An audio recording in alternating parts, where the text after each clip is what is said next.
ఏం చేస్తుంటారండి? నేను హౌస్ వైఫ్ అండి. House wife. ఓకే, మీ హాబీస్? హాబీస్ వర్క్ చేయడం. ఓకే, అంటే సారీస్ మీద వర్క్. సారీస్ వర్క్ చేసుకుంటాను. ఈ మిర్రర్ వర్క్ మీరే చేశారా? నేను చేసుకున్నాను. బాగుందండి, చాలా చక్కగా ఉంది. ఓకే, నెక్స్ట్ వర్క్ చేయడం, ఇంకేమైనా ఇంట్లో కుకింగ్. కుకింగ్ మీ హాబీ? చూస్తుంటాను, డైలీ చూస్తుంటాను. మీ ఇంటి వంట అన్ని చూస్తుంటానండి, ప్రోగ్రామ్స్ అన్ని. ఓకే, థ్యాంక్ యూ అండి. ఈ రోజు మీరు మాకు ఏ వంటకాన్ని పరిచయం చేయబోతున్నారు? గుమ్మడికాయ బరడా అండి. గుమ్మడికాయ బరడా.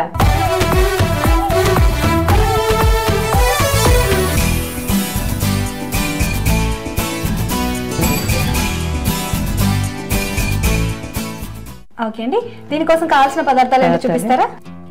గుమ్మడికాయ ముక్కలు, బరడా, ఆయిల్, ఉప్పు, పసుపు, నిమ్మరసం, ఇది హింగువ, కారం అండి, ఆవాలు, జీలకర్ర. సో ఇది గుమ్మడికాయ అన్నారు కదా, రెండు రకాల గుమ్మడికాయ. అంటే తీయ గుమ్మడని ఇక్కడ అంటారండి. మా మంతిని వైపు, తెలంగాణ మంతిని మాది. మంతిని అండి.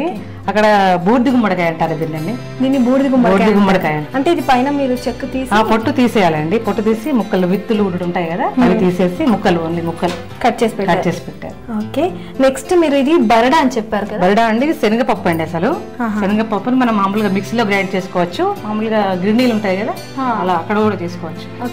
బరడా మిక్స్ చేసేటప్పుడు దాంట్లో కొంచెం ధనియాలు ఉంటాయి కదా, ధనియాలు, జీలకర్ర, అది వేసేటప్పుడు గ్రైండ్ చేసేటప్పుడు వేయాలండి. పప్పు పచ్చిదే వేయాలండి? పచ్చిదే అండి. పచ్చి పప్పులోనే కొద్దిగా ధనియాలు